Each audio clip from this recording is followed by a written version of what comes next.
Sir, thank you so much for showing your freaking privilege. Thank you. I want to thank you for showing your privilege. That right there is the prime example of white fragility. You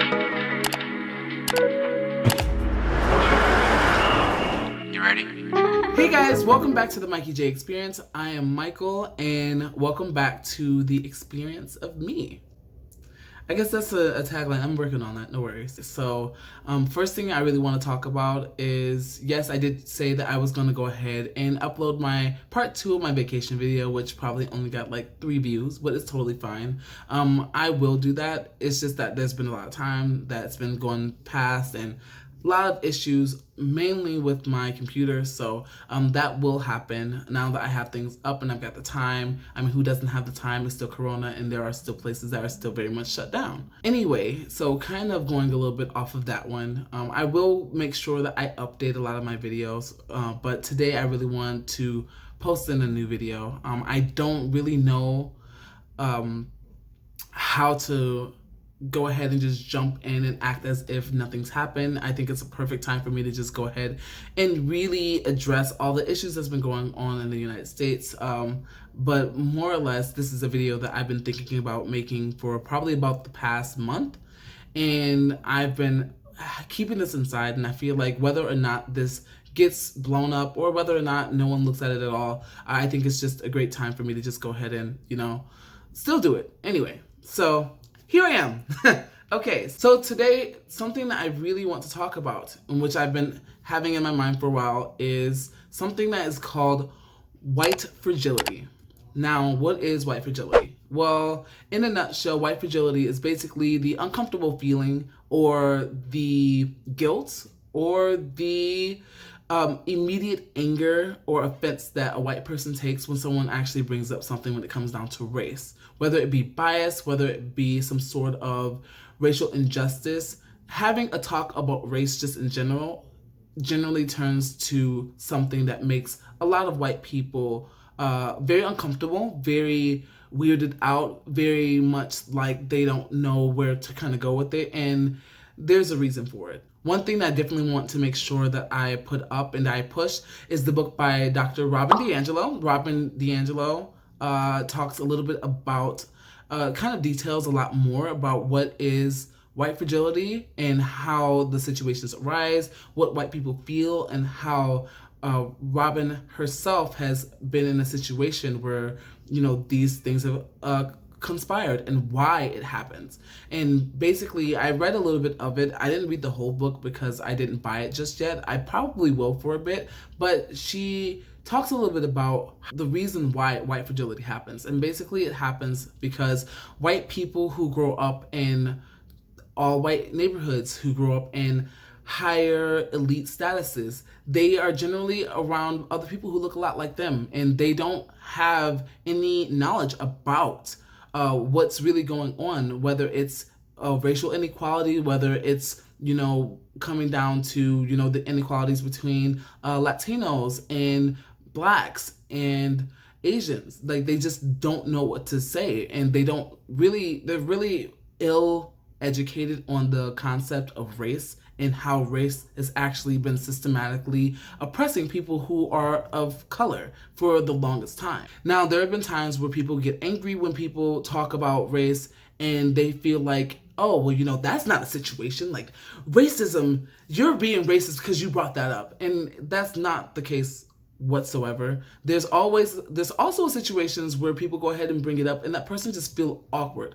Now, perfect example about this is yesterday I was driving for Postmates, and I was talking to my best friend who is Japanese American a little bit about everything that's going on right now, because she herself has kind of gotten into the situation where instead of being a part of the conversation, she just takes herself out of it. And instead of going ahead and kind of yelling at her and making her feel ashamed about not speaking out about everything that's going on, about purposely not being in the conversation, I educated her about it, and I sent her links and I sent her videos, and I told her, this is not time for you to sit there and stand idly by. This is the perfect time for you to actually put your voice to the test and speak about this and think about this, and because she's dating someone who is not of color, and it will be a great time for her to basically go and speak with her boyfriend and her family about the inequalities that happens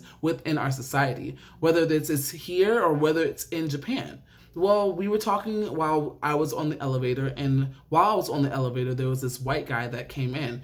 I could feel the cringe that was coming off of this man. You can see how absolutely uncomfortable he was because I was talking about the inequalities of race in America.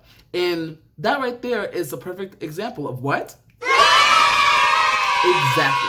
Exactly. Moving on, basically, one of the biggest things, the reasons why I wanted to talk about this was because about a month ago, around May 18th, I don't know who shared this on my Facebook timeline, but I saw it. And it was this young man, I believe right now he should be around 22 years old. If not, then he might be a little bit younger, but either way, that's neither here nor there. He was talking about how one of his posts, it went viral about 2 or 4 years ago, back when he was a senior in high school, and it was his senior project. And basically what ended up happening was he was talking about how, people go ahead and they don't really want to have this conversation. White people feel uncomfortable when talking about race, and they don't feel comfortable talking about their privilege. They don't believe that privilege exists. They don't believe that, just because of their skin tone is a real situation, and that people who complain about it, and mainly Black people, are basically just babies, and it's not a situation.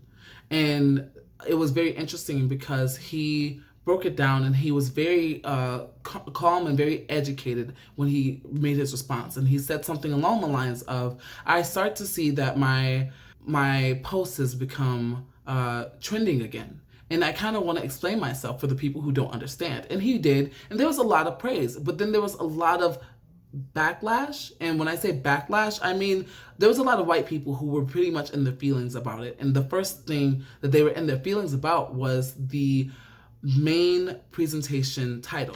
Now, I don't know about a lot of you, but I've done presentations before. It was a PowerPoint presentation, and the PowerPoint presentation title was titled, "White People Are Fragile."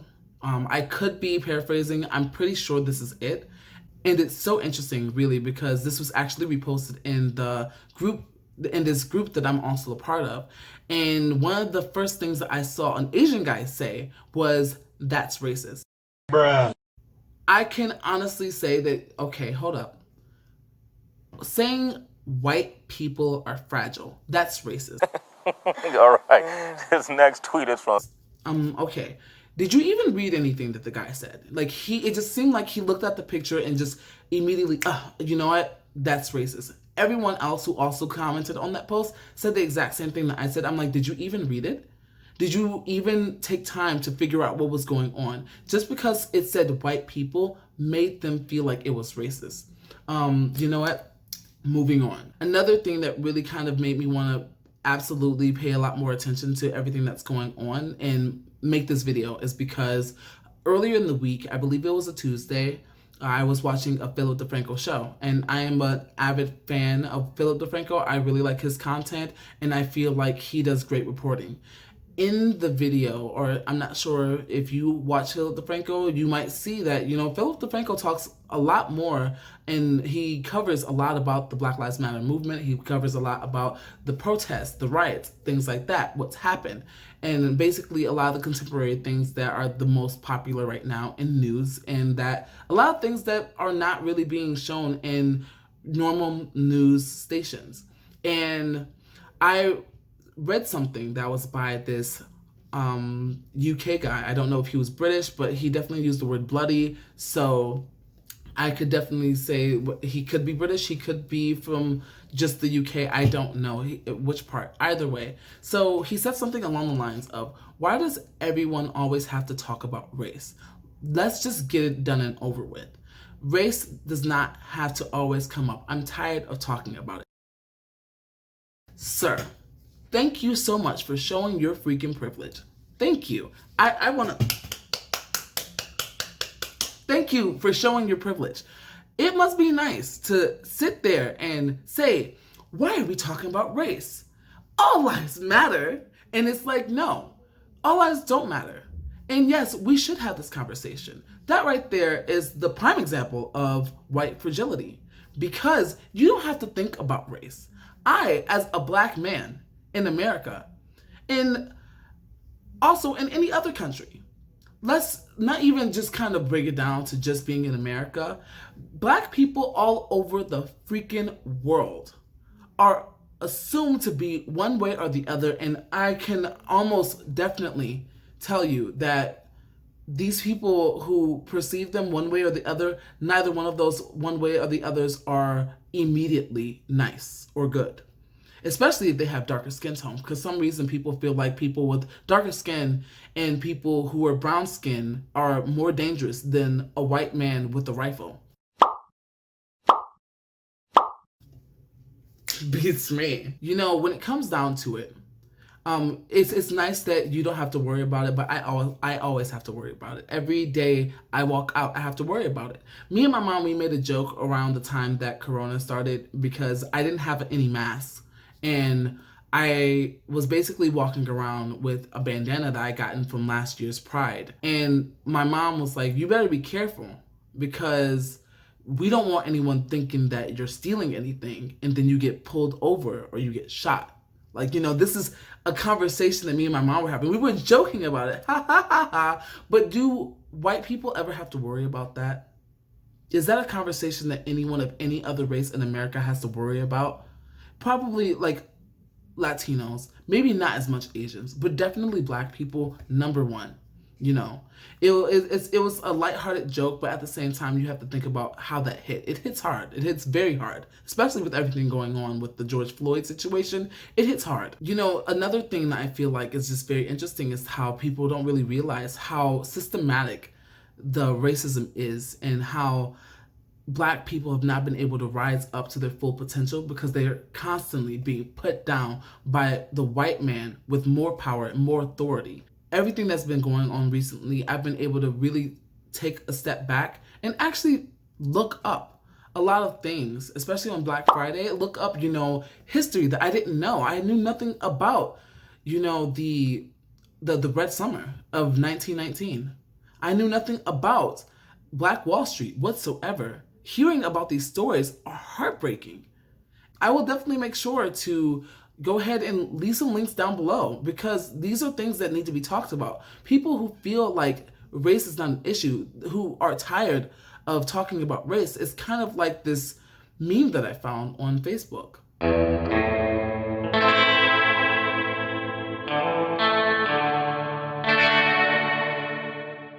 It's too damn bad. That's too damn bad. We're going to continue to talk about it. And we're going to be able to go ahead and actually change this. Because I'm tired of having to worry about the fact that I am an unambiguous Black man and I have certain roles that can only be given to me when I go for auditions because of that. I have to also sit back and really pay attention to myself. I too have a little bit of privilege because I speak in a more educated manner. And I'm not going to sit up here and say I don't speak Black because there's no way you can speak Black. You can't speak a fucking race. So, like, miss me with the bullshit. But I hold myself to a certain way, you know, but at the same time, my style fluctuates. I have styles that I had, you know, baggy pants, longer shirts that I grew up with when I was younger because that's what I liked. But it can also go to skinny jeans and flannels, just like that.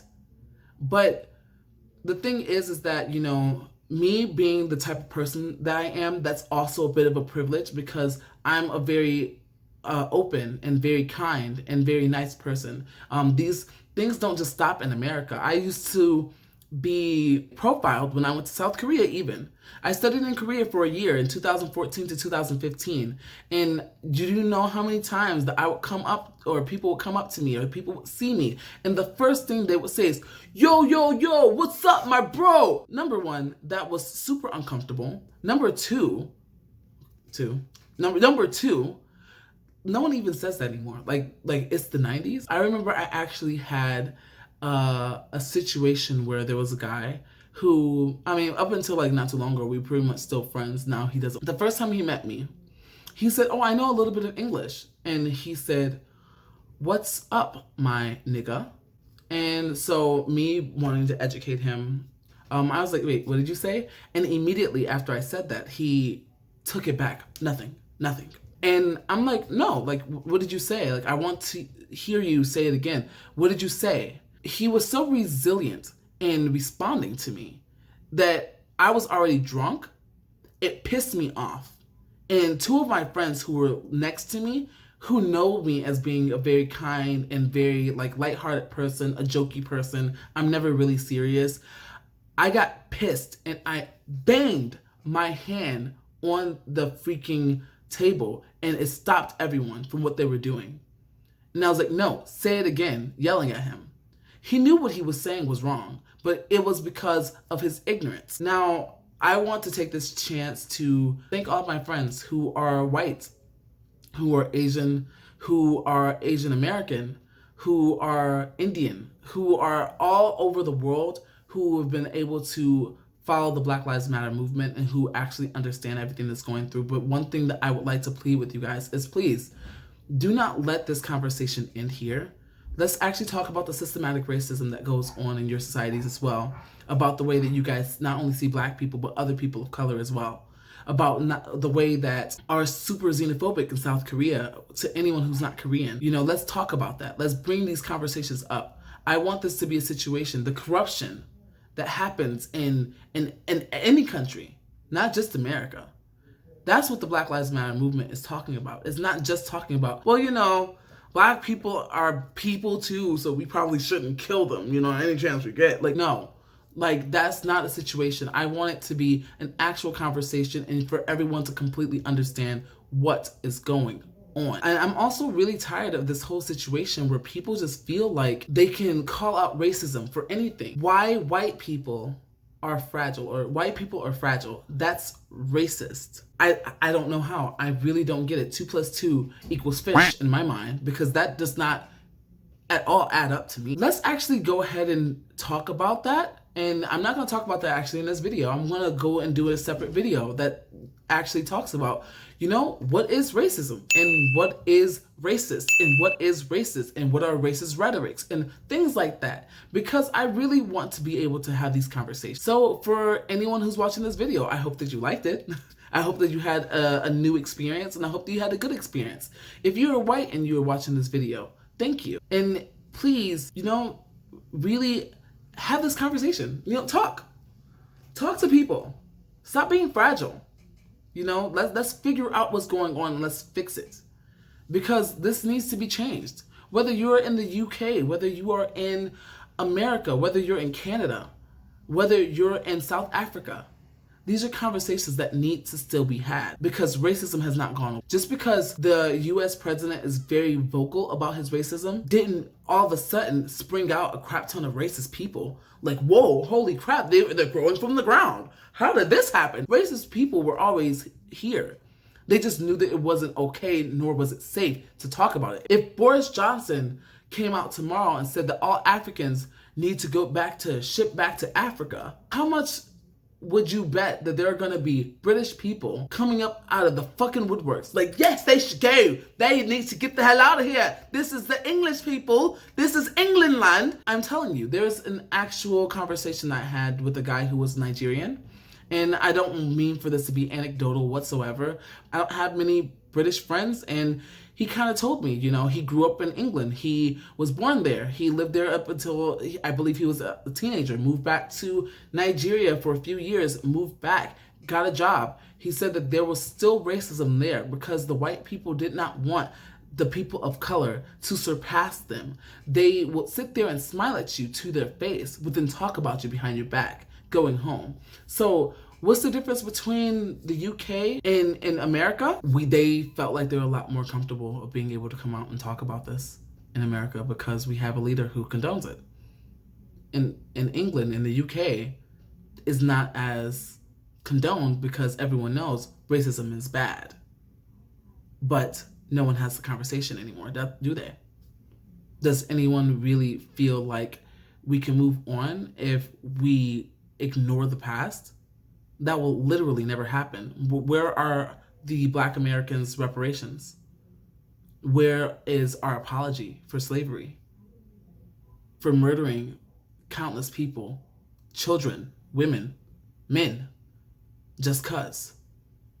So yeah, tell me what you think about this video. I'm sorry that got a little serious at the end, but it's definitely a conversation that needs to be had. What do you think about the video? Have you yourself experienced racism? Have you yourself known anyone who has? Do you think that the whole thing with white fragility is bogus? Do you feel like it is absolutely a situation? Do you feel like you have a bit of fragility in you that you want to change? Let me know all down in the comments. If you like this video, make sure to like this video, give it a thumbs up, and go ahead and share it to people who are fragile and wants to have this conversation or needs to have this conversation. Thank you so much, guys, and I'll see you next time. Bye.